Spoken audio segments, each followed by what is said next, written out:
Donc l'idée, c'est qu'on va essayer de comprendre comment fonctionnent les taux de change. Hein, c'est une question qui est extrêmement difficile, enfin, très compliquée.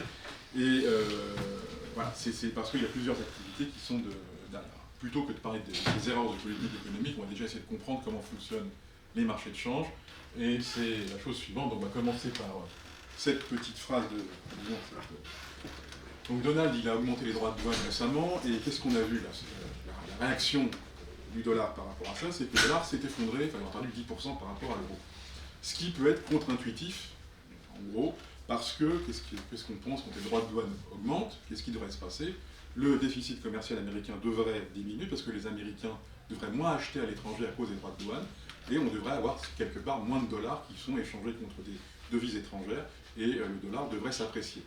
Et là, la première chose qui s'est passée, c'est qu'avec cette annonce-là, dans les 15 jours qui ont suivi, enfin il y a 15 jours, même si c'est beaucoup d'annonces et pas forcément beaucoup de réalité dans les faits, parce qu'il faut du temps pour que, non seulement qu'ils prennent les décisions, qu'ils les prennent réellement et que ça se passe réellement dans les faits, hein, ça c'est une chose différente, on se retrouve avec un dollar qui baisse. Et effectivement, le dollar baissant, c'est ce qui va faire baisser peut-être le déficit commercial américain. Mais c'est contre-intuitif, si vous voulez, et je vais essayer de vous expliquer ça de manière la moins compliquée possible pour vous voyez la différence qu'il y a entre les ajustements sur les marchés de biens d'un côté et les ajustements sur les marchés financiers qui ont tendance à s'ajuster d'abord et ensuite les marchés de biens les rattrapent. Alors, quand on parle de marché de change et de marché financier, donc très très vite parce que j'ai une présentation, voilà, c'est des choses qui sont particulièrement énormes, c'est des montants qu'on n'arrive même pas à se représenter. Hein, à la fin du XXe siècle, tous les jours sur les marchés de change, on a quelque chose comme 1600 milliards de dollars qui sont échangés.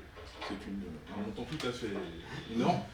Et ce marché est essentiellement détenu par les banques commerciales qui servent, hein, dans 90% des échanges sont faits parce qu'en fait, quand les gens vendent des produits à l'étranger, bah, ils ont besoin de s'assurer, et c'est les banques commerciales qui assurent ce marché-là.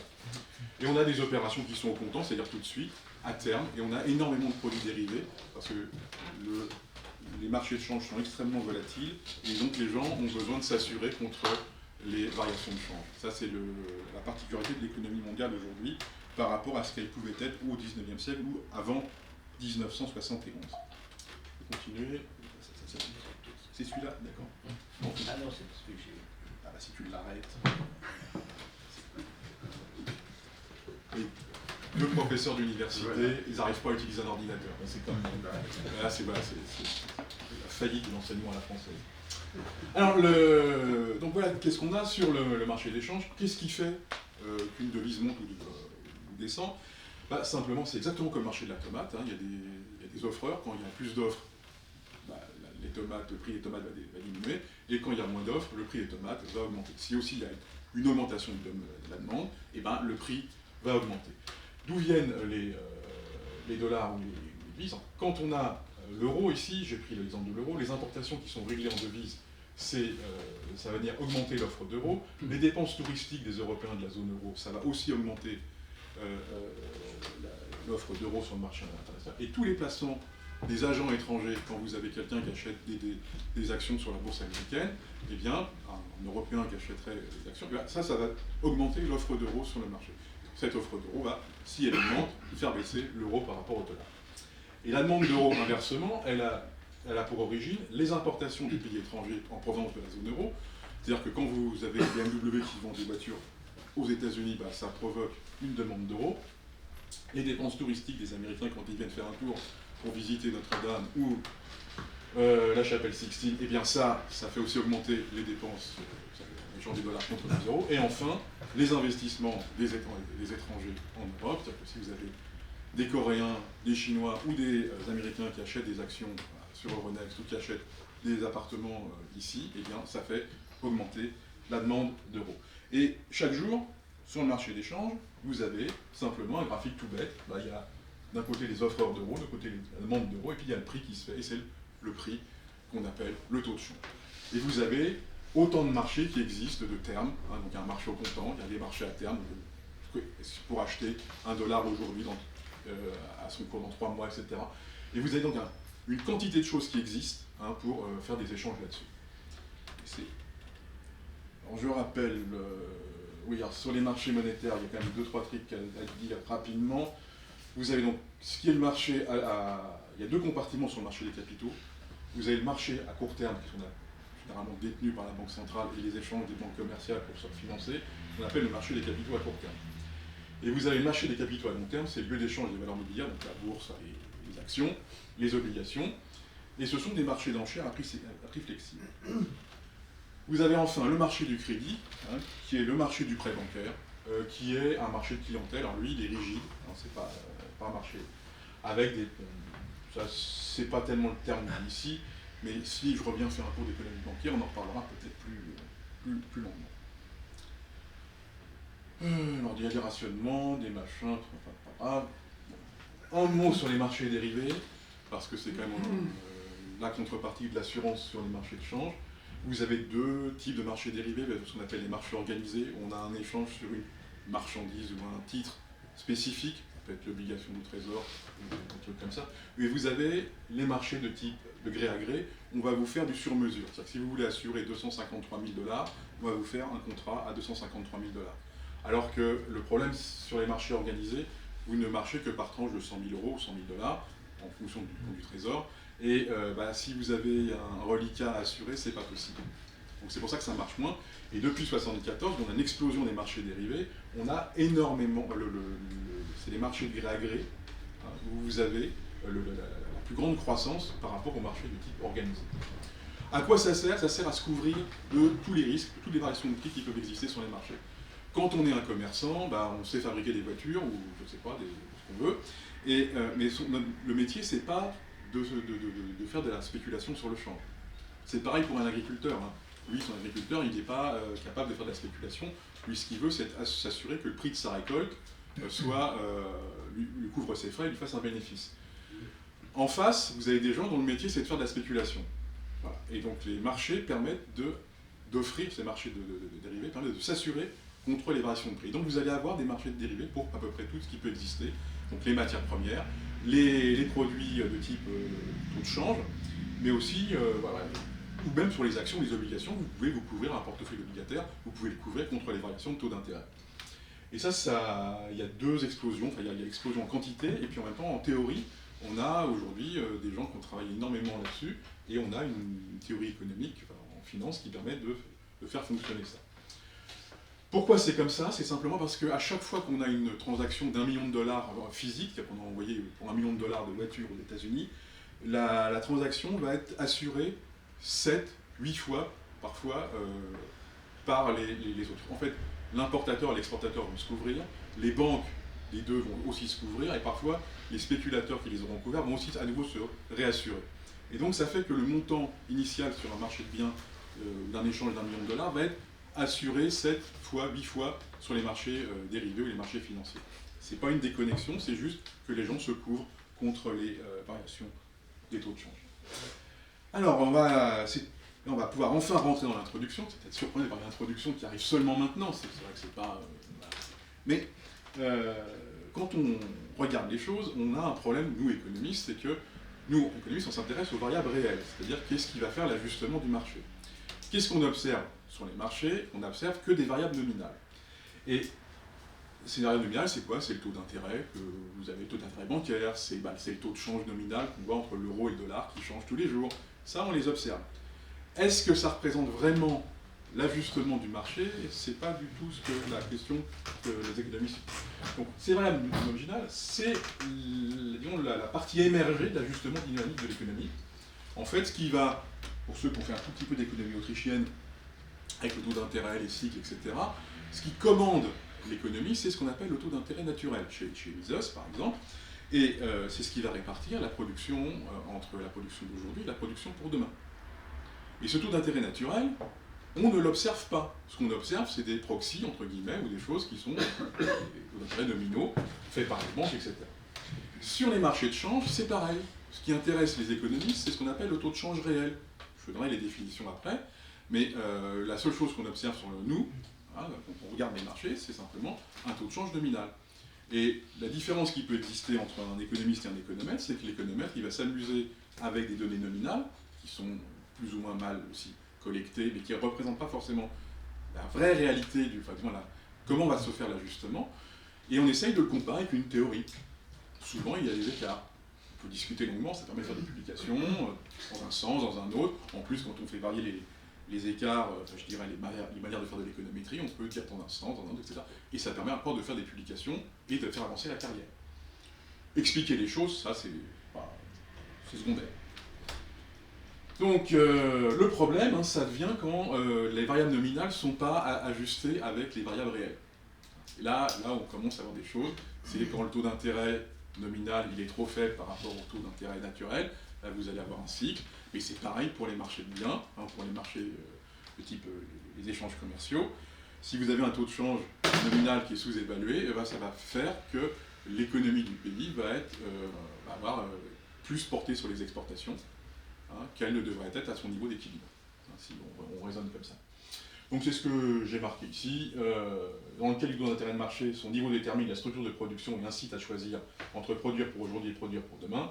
Si ça ne correspond pas au taux d'intérêt naturel, ça représente, qui représente les préférences de la société en matière de consommation, alors on va avoir des situations d'erreur généralisée. Parce qu'il y a un effet réel, c'est-à-dire que quand vous avez soit un taux d'intérêt ici qui n'est pas adapté, soit un taux de change qui n'est pas adapté, eh bien la production du pays, les emplois du pays vont être aussi affectés par ça. C'est pas uniquement nominal, c'est pas uniquement une histoire de prix, mais derrière, les structures productives vont être affectées par ça. C'est-à-dire qu'il y aura plus de gens qui vont travailler pour l'exportation en cas de taux de change sous-évalué que s'il n'y avait pas eu ce taux de change sous-évalué. Et même à l'intérieur du pays, vous allez avoir une orientation de la structure productive qui va être plus tournée vers l'exportation, puisque c'est là où c'est entre guillemets plus facile, que vers la production de biens non échangeables.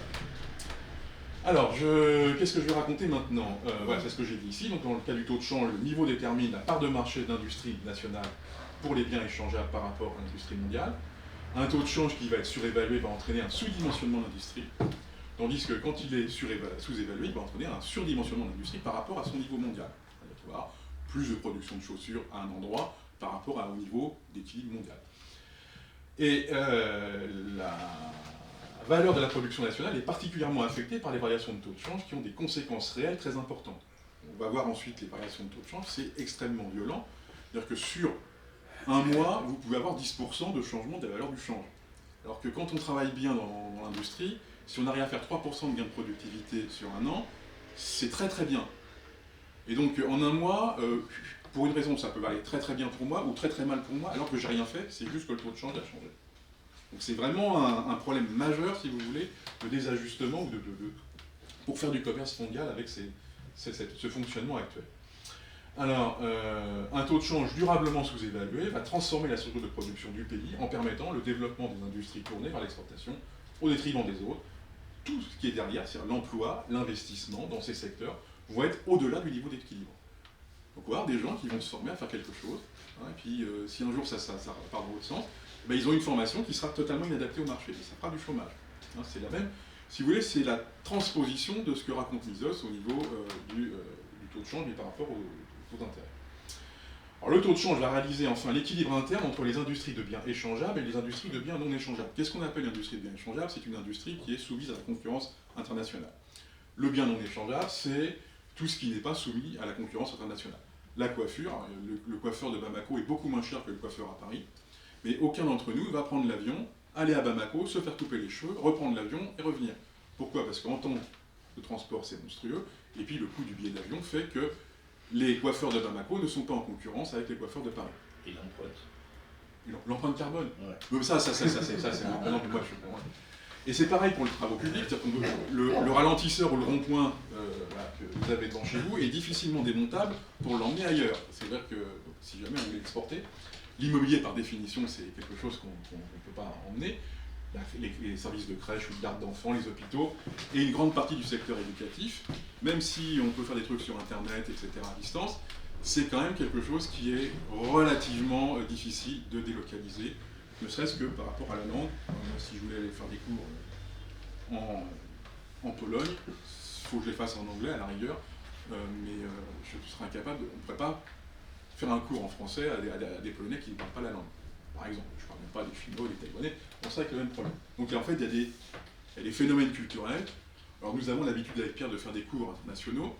la chose la plus difficile, c'est en fait, c'est les références culturelles qu'on ne partage pas. Vous voyez, c'est des trucs, parce que quand on fait une image, s'il y a des choses qui sont typiquement françaises, si vous parlez de Molière, c'est rare qu'un Taïwanais connaisse Molière. Voilà. C'est normal, hein, c'est pas, voilà. Et vous faites une blague avec ça, ça marchera absolument pas. En revanche, Picsou, bah, vous savez, mais il faut connaître la version anglaise de Picsou pour être capable de faire une blague internationale avec ça. C'est des genres... Alors ici, là, j'ai plein de graphiques pour vous montrer, alors, on va les passer rapidement, à quel point les changes sont... ça, c'est la variation du dollar par rapport à l'euro, depuis 2000, donc la création de l'euro, jusqu'à, donc là c'est en 2022, donc je ne vais pas rajouter la suite, etc. Vous voyez, ça passe, en gros, ça passe du simple au double. Alors pourtant, que c'est deux zones, je dirais, relativement calmes, c'est-à-dire qu'on ne s'est pas fait la guerre depuis, physiquement, il n'y a pas eu de catastrophe réelle majeure, et quand même, on a des réactions de change qui sont d'une nature tout à fait violente. Alors après, si je continue, alors, ça c'est le rouble. Alors je n'ai pas fait la suite, mais le rouble depuis 2000, ça s'effondre. Et ce qui est marrant, c'est que depuis 2 ans, malgré la guerre, il reste plutôt stable. C'est un truc rigolo à observer sur le marché de change, au hasard. Voilà. Alors, ça c'est la livre sterling par rapport à l'euro, mais vous êtes... Pourtant, ils sont à côté, hein, bon, ils ont fait le Brexit, machin, etc. Mais c'est pareil, faire du commerce avec la Grande-Bretagne, c'est compliqué, à cause de ça. Pourtant, c'est vraiment des voisins. Bon, ils sont à 2 heures d'Eurostar d'ici. Le yen, pareil, je vous prends les grandes devises, je ne prends même pas... je prends la livre turque ou des choses comme ça, ou des trucs encore plus rigolos, vous allez avoir des choses... Voilà. Donc, juste pour vous illustrer que c'est vraiment un problème pour les gens qui font du commerce mondial, international, de s'assurer contre ce risque de change. Bon, je passe là. Ça, c'est la devise chinoise contre l'euro. C'est un autre sens. En fait, elle s'est dépréciée. Hein. Ça, c'est l'or. Là, c'est plus simple. Et là encore, oui, là, on est à 56 grammes, je suis plus sur celui qui on est à 56 euros le... Je ne dis pas de bêtises. Ouais, enfin bon. Là, il a encore doublé depuis que j'ai fait le graphique. On est à peu près on est à 100 euros le gramme. Là, on est à 55 euros le gramme ici. C'était il y a 3 ans. D'accord, il y a 2 ans et demi. C'est simplement, c'est pas l'euro, c'est pas l'or qui est monté, c'est l'euro qui s'est effondré ou le dollar qui s'est effondré. L'inflation fait que, simplement, il y a plus d'euros sur le marché, il y a toujours la même quantité d'or. Et la valeur de l'or s'apprécie par rapport à ça. Ça, c'est l'argent. Alors l'argent, c'est plus volatile encore. Alors, mais là, si on voyait un peu, on est en train d'avoir une reprise de l'argent. L'argent est en train d'avoir...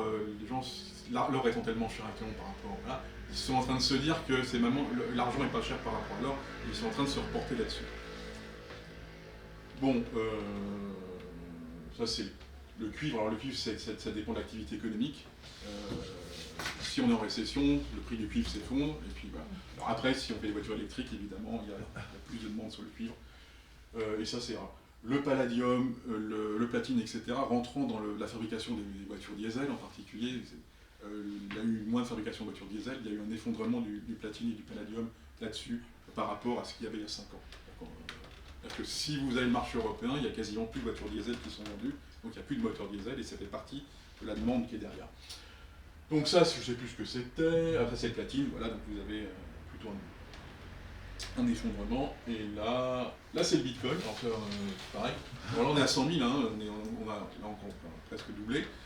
C'est deux choses, c'est plutôt il y a l'euro qui s'effondre, hein, et puis l'intérêt progressif de l'adoption du bitcoin.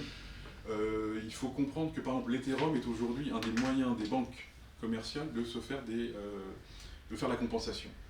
Donc aujourd'hui, les cryptos sont adoptés par le système bancaire officiel pour pouvoir, exactement comme ils utilisent le dollar pour faire les compensations. Donc on est en train de changer de monde. Le jour où le bitcoin il vaut que parce que les gens en veulent, hein, c'est pas comme l'euro ou comme l'or, hein, ça n'a aucune valeur en soi, on ne va pas manger de l'or. Hein. Il y a des usages industriels pour l'or. Il y a quelques... Ah oui, mais c'est pareil, l'usage industriel, c'est parce qu'on peut faire un bijou, ou on peut faire aussi des conducteurs électriques. Il y a y avoir une utilité. Mais c'est-à-dire que c'est pas... Le bitcoin, c'est vrai qu'on peut même pas en faire un bijou. Hein, il n'y a même pas ça. Mais si les gens veulent l'utiliser, hein, il y a des situations monétaires très particulières. Vous aviez des espèces de menhirs hein, dans une île, et on faisait des échanges par rapport à ça. C'est-à-dire qu'en gros, la monnaie c'était le menhir, et on arrivait sur le marché avec ses haricots verts, on échangeait les haricots verts, et on était crédité sur une surface du menhir. La fois suivante, on vous lâchait les carottes, on vous débitait sur disons, exactement ce que vous avez vous. Vous avez un compte en banque, de temps en temps, l'État ou la retraite vous verse quelque chose, ou je ne sais pas, vous avez trouvé un moyen de gagner de l'argent, et donc ça arrive sur votre compte, et puis ensuite quand vous voulez acheter les carottes, on prend les unités monétaires et on les transfère exactement comme si c'était sur une pierre. Ça ne bouge pas, vous ne l'avez même pas dans la poche. Il y a eu un moment où on a eu de la monnaie dans la poche, entre guillemets, on échangeait des pièces d'or et ça servait ou des pièces, ou des coquillages, tout ce que vous voulez. Voilà, là, ce qu'il faut comprendre, c'est que sur les marchés de crypto-monnaies, sur certaines banques, elles sont en train de devenir officielles. Surtout pour le fisc, hein, d'ailleurs, puisque aujourd'hui, c'est taxé exactement comme les actions ou les obligations. Bon, ça c'est juste pour vous montrer que, ne serait-ce que sur 2000-2009, l'euro par rapport au dollar a varié du simple au double. Hein, c'est quand même très très important pour le commerce. Et là, on va terminer avec ça, je sais plus. Ça c'est la version par rapport au dollar. Ça, c'est une blague pour mes étudiants, mais comme vous êtes un peu... Alors, donc, on va continuer sur l'introduction avec les définitions. Donc, je vais donner les définitions sur les... je pense que vous connaissez tout ça, taux d'intérêt, etc. Mais je vais juste vous montrer comment on calcule un taux de change réel. En économie, on symbolise par grand E le taux de change nominal. Hein, c'est la manière dont les économistes se parlent. Je m'excuse, heureusement nous avons une polytechnicienne dans la salle, je suis rassuré. Voilà. Non, voilà, donc il fait des maths, donc c'est très bien. Vous allez pouvoir expliquer aux autres parce que si jamais il y a un souci. Il y a deux définitions sur le taux de change réel. La première, c'est qu'on va appeler E1, c'est on va multiplier le taux de change nominal et on va le multiplier par le niveau général des prix, qui est aussi une approximation, et on divise par le niveau général des prix du pays national. C'est ce qui va permettre de déterminer la part de marché de l'industrie locale ou nationale par rapport à l'économie mondiale. Donc ça détermine le niveau général des prix des biens échangeables du PIE et le taux de change nominal. Et vous avez une autre façon de le déterminer, le taux de change réel, c'est le rapport entre le prix des biens échangeables et le prix des biens non échangeables. En anglais tradable et non-tradable goods. Voilà, c'est ces deux définitions. Alors vous voyez bien que ça ne peut être que des estimations, parce que le niveau général des prix mondial, déjà le niveau général des prix en France, on a chacun d'entre nous a une structure de prix, parce que peut-être parmi vous j'ai des fumeurs. Vous, le prix du tabac, toi tu fumes encore? Le prix du tabac a une importance pour ta pauvreté, hein, ta misère, voilà. Alors que moi je m'en fiche complètement. Moi je ne fume pas, ça m'est totalement différent. Il veut dire qu'en fonction de vos goûts, en fonction de ce que vous consommez, etc., nous avons chacun une structure de prix personnelle. Alors, comparer ce que consomme un Américain par rapport à ce que consomme un Européen, c'est extrêmement compliqué. Mais même, il y a des choses qui sont présentes aux États-Unis, qui ne sont pas présentes en Europe. En France, oui, il y a du Roquefort partout, voilà, par exemple, mais quand vous allez aux États-Unis, vous pouvez faire venir du Roquefort, des prix tout à fait exceptionnels, mais ce n'est pas la chose la plus facile que vous allez trouver aux États-Unis. En revanche, vous allez trouver autre chose. Et comparer deux trucs comme ça, c'est très, très compliqué. Donc voilà, c'est une façon de calculer, mais ça reste très très difficile d'approximer les choses. Alors on va, je ne sais même pas où j'en suis du temps, je crois que j'arrête. Non, mais il faudrait que je continue. Oui, continue. Ouais, je vais continuer un petit peu, parce qu'on a commencé en retard. Voilà. Tu as commencé un peu en retard. On a commencé très très en retard, en plus il y a des problèmes, et puis j'en finis par me dire. En plus. Alors, on va faire un tour sur comment on envisageait les taux de change au XIXe siècle et comment ça marche au XIXe siècle et comment ça marche différemment aujourd'hui. Parce qu'il y a des gens qui vont vous dire oui, il faut rétablir l'état noir. Vu comment on est organisé, c'est la certitude de faire il faudrait peut-être faire des réformes avant de rétablir l'état noir. Ce n'est pas l'état noir qui est la solution par rapport à ça. En fait, la grande différence que vous avez entre le XIXe siècle et aujourd'hui, c'est qu'au XIXe siècle, les structures de prix et de salaire étaient flexibles à la baisse. C'est-à-dire que si jamais il fallait faire un ajustement, il y avait un déficit commercial, eh bien, il était possible de faire baisser les salaires et les prix pour remettre les pays à l'équilibre. En tous les pays aujourd'hui, vous avez des mécanismes qui empêchent la baisse des prix. Donc, il y a des salaires minimums, il y a aussi des minimums garantis, notamment dans l'agriculture. Et c'est très difficile, si vous voulez, imaginez, vous avez un agriculteur, il y a un choc sur sa céréale, c'est son unique revenu, et vous lui dites, tu ne mangeras pas. Du moins, tu as tes revenus qui sont divisés par 2, et puis c'est tout. Là, vous allez avoir une révolution. C'est normal. Il y a des phénomènes qui font que la baisse de prix, parfois, elle ne fonctionne pas dans l'économie. Oui. On a un exemple de dévaluation interne en Grèce, non en 2011-2012, ils ont baissé les retraites, baissé les salaires des fonctionnaires. Ils ont baissé les prix en interne parce que justement, ils ne pouvaient pas ajuster leur taux de change. Oui. Donc ça nous donne une idée de à quoi ça ressemble. Ça peut, mais c'est-à-dire qu'il y a d'autres phénomènes qui font que... je ne serais pas sur l'exemple... Le vrai exemple d'ajustement, c'est celui de l'Islande à un même moment en 2008. De l'Islande. De l'Islande. L'Islande a fait faillite, comme la Grèce. Une stratégie habituelle, c'est-à-dire ils ont trop dépensé. Il y a un moment où plus personne ne veut leur prêter pour qu'ils continuent de consommer. Et donc l'Islande était en dehors de la zone euro. Il y a eu un ajustement de 50% de la couronne islandaise qui a baissé. Donc en gros, si bien que les chambres d'hôtel à Reykjavik sont devenues 2 fois moins chères pour les Européens qui allaient passer des vacances là-bas. Et en même temps, l'iPhone ou le MacBook est devenu 2 fois plus cher pour l'Islandais qui voulait acheter un iPhone. Évidemment, le déficit commercial de l'Islande s'est résolu très très rapidement. C'est la dernière, c'est un des exemples, si vous voulez, d'ajustement par variation externe des prix. Voilà, le taux de change. Le fait d'être dans une zone où il n'y a pas de variation de taux de change comme on est depuis 20 ans avec la zone euro, ça empêche cet aspect-là.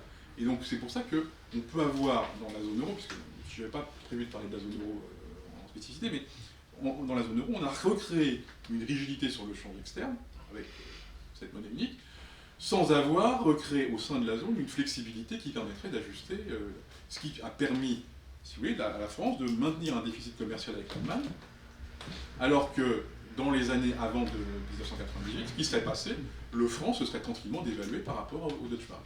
Ce qui s'est passé depuis 1950 jusqu'à 1998. C'est-à-dire qu'en gros, quand on crée le Reichsmark, le Deutsche Mark en 1948, on est à une parité, on a un Reichsmark, un Deutsche Mark qui vaut 100 anciens francs.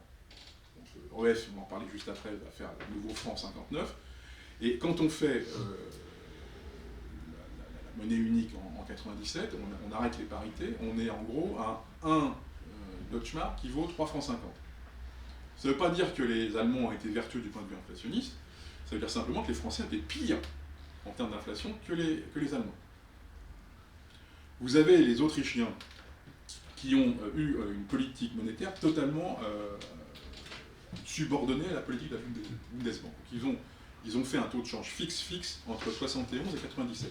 Le shilling autrichien est resté au même niveau que le Deutsche Mark parce que la Banque centrale de Vienne systématiquement mettait ses taux directeurs au même niveau que la Bundesbank. Et vous avez la même parité qui a été maintenue pendant 25 ans. Nous, on voulait autonomie de la politique monétaire en dehors de la France, et en même temps, taux de change fixe, ça n'était pas possible. Donc on a eu des dévaluations progressives qui correspondaient au surcroît d'inflation que nous avions par rapport à l'Allemagne. Je reviens ici. Alors, le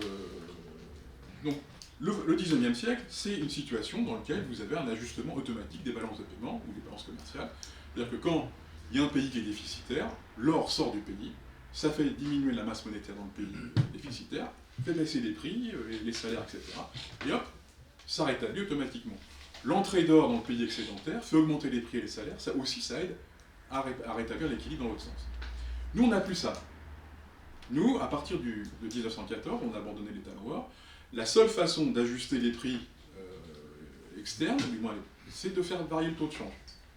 Quand on a un pays qui est en déficit commercial, normalement, sa monnaie doit se dévaluer, se déprécier par rapport aux autres monnaies pour rétablir la situation. Alors, je vous ai mis un truc en Islande, bon, voilà, balance, j'ai expliqué normalement. Si vous avez besoin du PowerPoint, on va aller très très vite là-dessus. Alors, ce qui se passe, voilà, puisqu'on voulait, on a dit, erreur de politique monétaire. Oui, bon, ils seront privés de café. Alors, si vous vous amusez à faire la même chose, c'est-à-dire à rétablir une parité or, comme a fait la Grande-Bretagne entre 1925 et 1931, en ayant des salaires qui ne peuvent pas baisser parce que les assurances chômage, vous créez un chômage de masse. L'un des aspects du chômage de masse français est en partie lié à ça. Mais pas seulement. Les rigidités internes font que on a des prix qui ne sont pas compatibles avec la compétitivité mondiale. Donc là, c'est des choses qui sont... Et l'erreur de Churchill, c'est d'avoir cru, en fait, qu'on fonctionnait comme au XIXe siècle, alors que les choses avaient profondément changé. Alors bon, il y a Ricardo, la théorie, alors, une blague sur le fait que... elle va expliquer que le professeur a tort parce qu'elle a bien connu David Ricardo. Eh bien, ton père n'est plus là, donc je ne peux plus faire la blague, mais c'est une privée de joke entre nous. Donc vous êtes dans les locaux de l'ALEPS, originellement, même si c'est l'IREF aujourd'hui, qui est mon fondateur, Jacques Rueff.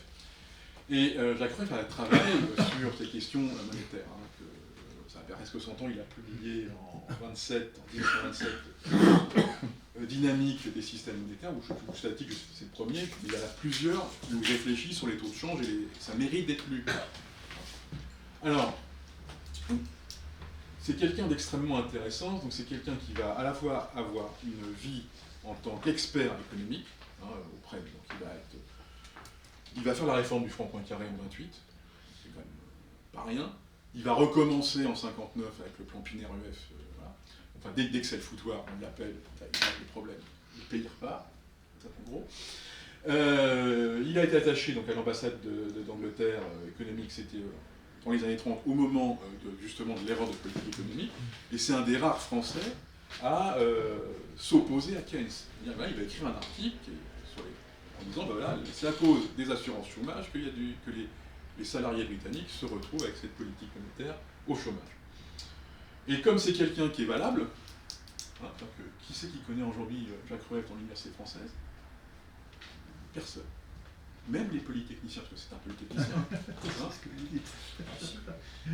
Bon, qui c'est qui est polytechnicien ici? Il y en a quelques-uns peut-être. Voilà. Alors bon, vous avez eu Colson, Rueff, et puis je ne sais pas qui c'est que vous avez fait des cours à... Non, on vous en a parlé un peu? Jamais. Ouais, c'est dommage, parce que quand même, ça devrait être une gloire de l'école. Je veux dire, je ne comprends pas que ça ne soit pas une gloire de l'école. Vous avez produit une grande quantité de socialistes, mais on pourrait avoir un libéral de temps en temps. C'est pas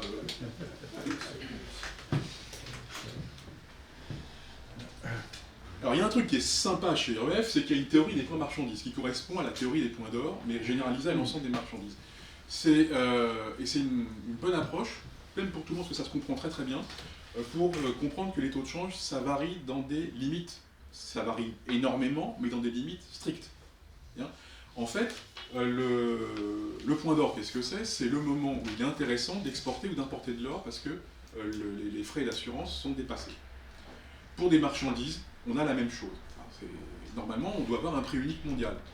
Avec, en gros, une voiture à Marseille doit avoir le même prix qu'à Paris ou qu'à Francfort. On est en euros, normalement.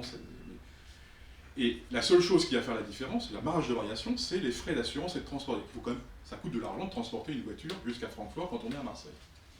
Plus vous avez un bien pondéreux, du ciment, etc., qui vaut rien, plus le ciment, c'est très rare d'avoir on ne va pas le transporter sur des distances très importantes parce que, en fait, c'est le coût de transport qui fait le prix du ciment. Le Coca-Cola, c'est pareil. Donc là, vous allez avoir une marge de variation qui va être beaucoup plus faible. En revanche, quand vous avez des biens numériques, genre le cri de Lady Gaga ou Booba, je ne sais pas, Edith Piaf pour le public.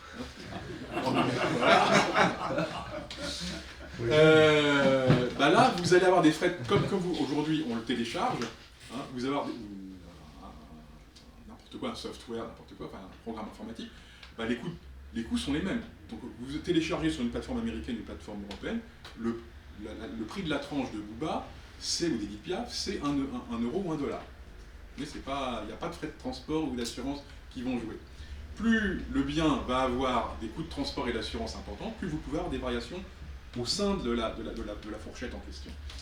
Et ça, en fait, c'est une application de la théorie des pouvoirs d'achat, en disant, ben voilà, normalement, les prix doivent être dans cette fourchette-là. Et ça vous explique, quand on regarde les taux de change, je vais très vite, là, c'est l'euro et le dollar, sur la période donc, de 2000 à 2005, vous voyez très bien que y a un phénomène de rappel. Ça vient bloquer, là, c'est à plus ou moins 20%, qui fait que la théorie de Chakraev, avec rien comme statistique, hein, vraiment, il n'y a aucune. Voilà, c'est vraiment du descriptif, on voit très bien qu'il y a des forces de rappel. La seule fois où ça ne marche pas, c'est dans une situation très particulière, c'est au moment, en 1984, vous avez la conjonction de deux choses entre la France et les États-Unis. Les États-Unis ont décidé de faire une politique monétaire restrictive depuis 1978, et puis il y a Reagan derrière, et il y a une récession. Et de l'autre côté, il y a les Français, qui sont vraiment des génies, qui décident avec Mitterrand en 80 de relancer, tout seul. Alors là, c'est-à-dire qu'il y a une anticipation sur le marché d'échange qui n'a pas du tout été prévue, parce que personne n'aurait pu penser que ça puisse être...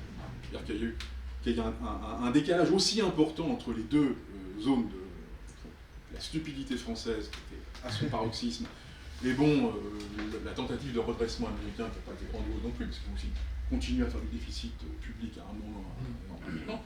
Et là, on a le dollar qui passe à 11 francs, voilà, pendant la vie.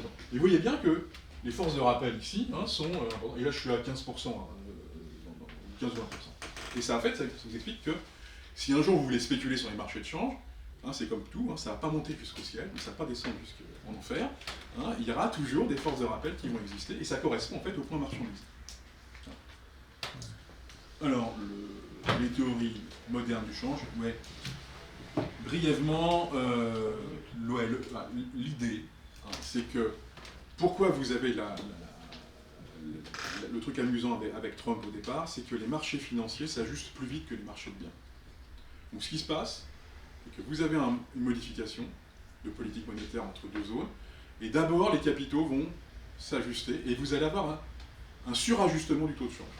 Ce qu'on appelle la théorie de l'overshooting de Dornbush, il y a presque les 50 ans maintenant, un standard de macroéconomie internationale. Et puis après, les marchés de biens s'ajustent, et le taux de change arrive à son niveau d'équilibre. Et ça vous explique pourquoi c'est aussi variable. Parce que les marchés financiers vont faire dépasser la valeur d'équilibre, et ensuite le marché des biens va le ramener à sa valeur d'équilibre de long terme. C'est pour ça que vous pouvez vraiment avoir des problèmes quand vous vendez des choses tous les jours, etc. Voilà, c'est ça l'idée qui permet d'expliquer les choses. Dans le bouche, alors si j'avais prévu ça, mais voilà, c'est... Donc, si vous voulez, la différence qui peut exister donc, quand on modélise les choses, quand vous avez une situation avec la monnaie unique, vous n'avez plus la possibilité d'ajuster le taux de change nominal. Donc la dérivée première par rapport au taux de change nominal ici, c'est 0.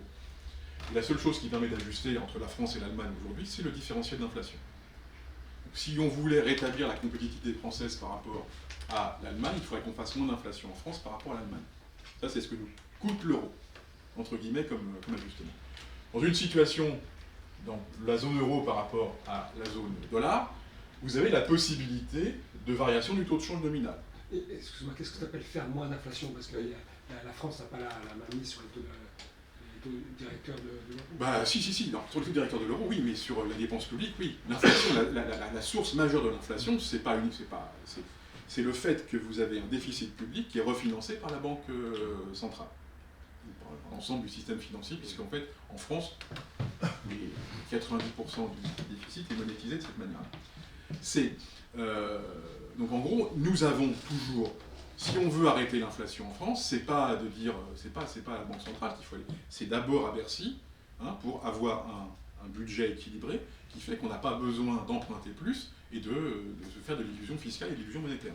C'est ça où il y a les problèmes. Donc c'est-à-dire que si nous avions... Les Allemands sont partis pour faire catastrophique, là, ils ont décidé de faire encore pire que nous, donc là, ça va peut-être nous rétablir. Mais vu comment on n'est pas géré ici depuis 40 ans, j'ai aucun espoir là-dessus. Mais c'est en fait le vrai problème de l'inflation, indépendamment du pays, c'est parce qu'on dépense plus que l'on a de ressources fiscales. Et ce reliquat, ce montant de dépenses va être financé par l'inflation. On ment aux gens, on distribue du pouvoir d'achat vers des retraites, vers des salaires, etc. Et finalement, à la fin, vous vous rendez compte que ce pouvoir d'achat n'existe pas. Parce que c'est ce que fait l'inflation. Oui, mais quand tu dis inflation, c'est-à-dire que l'offre de monnaie augmente plus que l'offre de biens pour qu'il y ait inflation. Oui, mais c'est parce qu'on a créé des droits, justement, c'est RMF, on a créé des droits à acheter sur les biens sans avoir les droits, sans avoir les biens en fonction. Si le Trésor français emprunte plus, quand une banque fait un prêt à une entreprise, là, elle crée de la monnaie.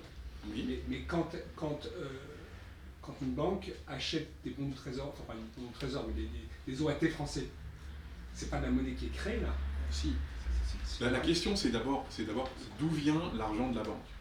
Est-ce qu'elle fait une création monétaire ou est-ce que ça provient de l'épargne, des fonds propres ou des emprunts à long terme de la banque qu'elle a émis sur le marché financier.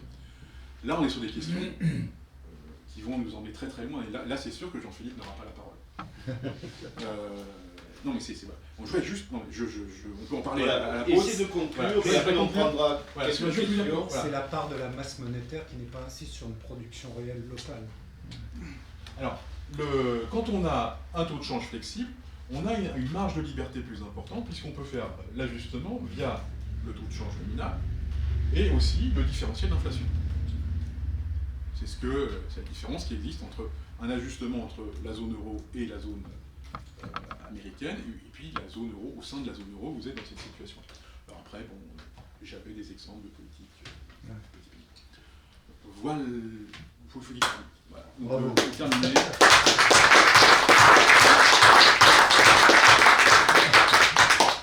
Je suis conscient que c'est difficile de parler de ces choses-là en 45 minutes. Ah oui, tu as l'habitude de faire des choses simples, l'économie du droit. Il y a deux choses sérieuses en économie, la monnaie et la démographie. Le reste, c'est pas très important. Je peux poser une... Voilà, alors on peut prendre quelques questions. En théorie, on n'a plus que 3 minutes. On peut déborder un peu sur la pause café, mais essayez d'être court dans les questions. Alors, merci beaucoup pour être court. Bref, qu'est-ce que vous pensez de l'interprétation qui dit que le dollar a un petit peu baissé parce que les entreprises américaines ont anticipé la hausse des prix dus aux taxes, aux droits de douane. Ils ont du coup beaucoup importé. Et ça se serait traduit sur le PIB, beaucoup d'importations. C'est une interprétation, qu'est-ce que vous en pensez? Et deuxième petite question, quelle est selon vous la part de stabilité du dollar due au fait qu'il est utilisé par des pays pour faire des paiements qui ne sont pas de contrepartie, exportation, importation, avec les États-Unis? Et toute dernière petite question, les États-Unis exportent 35% de services. C'est énorme. Et ça, pour moi, les services, c'est des élasticités très faibles. Quand la France achète Microsoft pour gérer le fichier de la santé, on ne peut pas changer tous les 15 jours, c'est au moins tous les 3 ans. Voilà, qu'est-ce que vous avez pensé de tout ça? Sur la première question, effectivement, vu les annonces qu'a fait Trump, il y a une partie de l'ensemble des acteurs qui s'est dit on va importer avant que les droits de douane arrivent. Et donc vous avez, ça se voit sur les containers en provenance de Chine. Vous avez actuellement une demande très très importante sur les containers, le transport de marchandises de Chine vers les États-Unis, parce que les gens hésitent. Il faut qu'on arrive à porter des trucs avant que les droits de douane... Là, il y a effectivement, et peut-être qu'effectivement il va se retrouver avec une pléthore de biens pendant 3 ou 4 mois, puis avoir une pression déflationniste avant que les prix ne réaugmentent à cause si les droits de douane se maintiennent. Le problème aussi avec Trump, c'est qu'on ne sait pas. C'est-à-dire que les guerres commerciales qu'on a vues actuellement, avec le Canada et la Grande-Bretagne, ont duré une semaine. Même plutôt encore moins pour le Canada. Là, la Chine, il y a une guerre commerciale, mais ils ont un moratoire de 90 jours, le temps de trouver un accord. C'est-à-dire qu'ils sont plutôt en train d'utiliser l'arme du droit de douane pour obtenir des accords ailleurs. Est-ce qu'on va avoir vraiment un changement sur la structure des droits de douane? C'est pas certain. Et c'est sur le problème. Surprise. Voilà, surprise. Quant aux euros-dollars, c'est la question que vous là, la question, elle est un peu différente, parce qu'aujourd'hui, vous m'auriez dit ça il y a 30 ans, effectivement, le dollar est une monnaie internationale. Aujourd'hui, il y a un grand nombre de gens qui se disent, mais est-ce qu'on ne pourrait pas faire ça? Tout simplement parce que vous vendez des voitures à l'Iran, on fait ça du commerce en dollars, et puis pour une raison ou une autre, parce que la politique américaine est d'instrumentaliser sa monnaie pour des besoins extérieurs, va vous retrouver à interdire de vendre des voitures en Iran, alors que bon, c'est pas forcément. Je vois pas ce que ça changerait. Donc, plutôt que d'être exposé à l'extraterritorialité des menaces américaines en matière, si vous utilisez le dollar, vous êtes sous notre juridiction et on va vous mettre des amendes monstrueuses. La BNP a payé 10 milliards de dollars d'amende, hein, c'est pas rien, pour avoir fait un peu de commerce avec des pays interdits. Enfin, vraiment, voir des clients qui font du commerce avec des pays interdits, c'est quand même c'est un bon racket. Hein. Y a des gens qui vont se dire, si j'utilise autre chose. En plus, le dollar, ou du moins les monnaies fiat ont quand même assez mauvaise presse en ce moment. Peut-être qu'on va revenir à l'or, ou du moins il y a peut-être d'autres façons de faire. Et la pression de la Chine, la pression de la Russie, etc., si on pouvait se passer du dollar, ils seraient ravis. Hein. Oui. C'est-à-dire que, alors maintenant, quand est-ce que ça va se passer? Alors, en 1945, on ne pouvait pas faire autrement. Tout venait des États-Unis. Il y avait 3 quarts de la production mondiale qui venait des États-Unis parce que les autres industries avaient été rasées. Aujourd'hui, l'endroit où est l'industrie, c'est pas les services, hein, mais c'est l'Asie du Sud-Est. Donc c'est là où on a et la zone Asie du Sud-Est est plus importante que la production américaine aujourd'hui. Je continue avec les questions, après tu diras dans le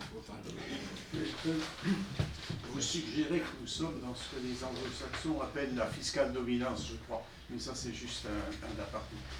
Je veux dire, qu'est-ce que vous pensez du sérieux chez Trump de la théorie de Mirand, je crois, qui s'inspire de Triffin en disant d'un côté, le dollar, c'est très sympa qu'il se balade parce qu'on peut aller se financer notre déficit public avec, mais d'un autre côté, ça tient le niveau de change du dollar à un niveau trop élevé, c'est mauvais pour notre commerce extérieur.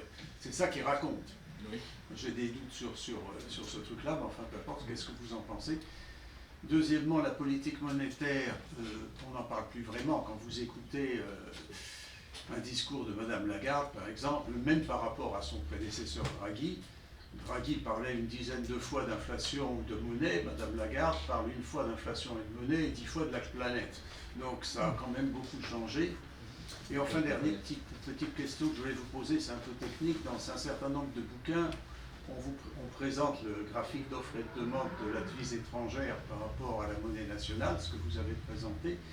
Et on nous dit parfois qu'à court terme, l'une des deux courbes ressemble à un S ou un Z pour des raisons de mimétisme sur les marchés, que c'est à l'origine d'équilibres multiples, etc. Qu'est-ce que vous pensez de cette théorie? En 3 minutes. Alors si vous voulez rester simple, je rentre dedans. Non mais c'est-à-dire que c'est vrai qu'on peut avoir des équilibres multiples, on peut avoir plein de choses qui existent.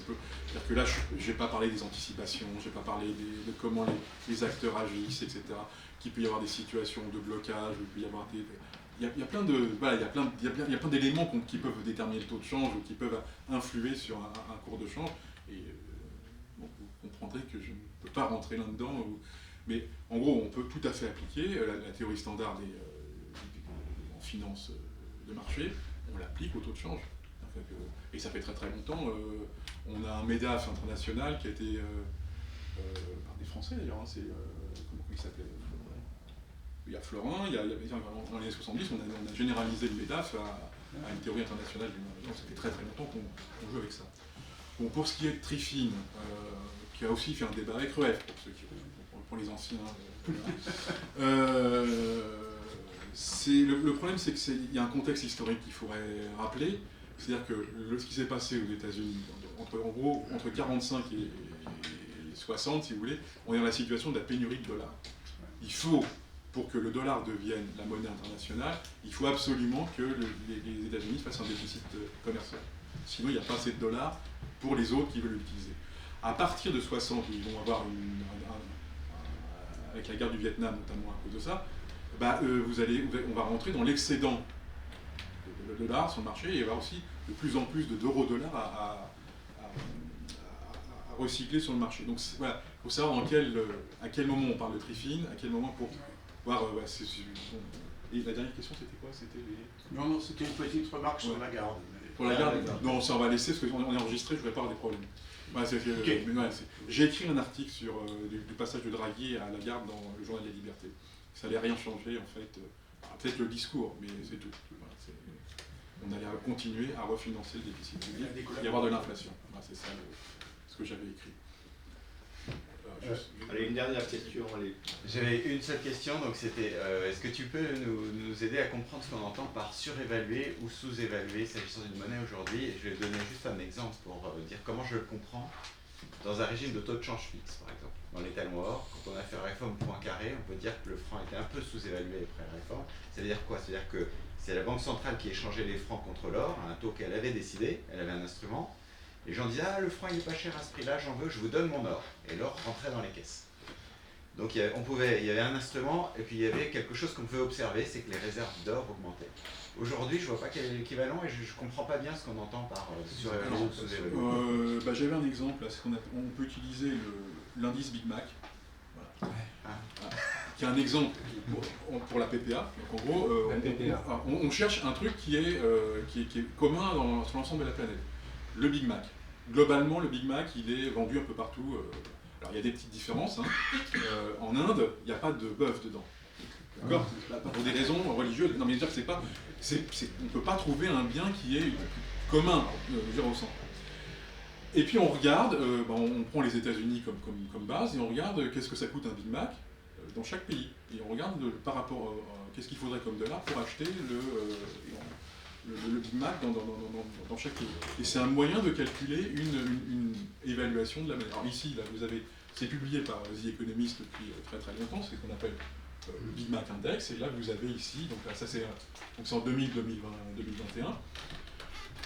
Quand vous aviez le Venezuela, la Suisse et la Norvège, dans lequel, comme ça coûtait plus cher d'acheter un Big Mac qu'aux États-Unis, on pouvait dire que le dollar était sous-évalué, ou le franc suisse était surévalué par rapport au dollar. Dans les autres pays, c'était plutôt moins cher d'acheter un Big Mac qu'aux États-Unis. Donc on avait plutôt... ça permet d'avoir une idée de ce qu'est petite approche de ce qu'est le taux de change réel. Vous voyez, moi, c'est savoir si la monnaie est surévaluée ou sous-évaluée. Mais ça ne peut être qu'un proxy. Je peux pas, il n'y a pas, tout simplement parce que déjà, il n'y a pas beaucoup de choses qui soient aussi comparables qu'un Big Mac. C'est pas pour faire de la pub. Alors, merci Antoine.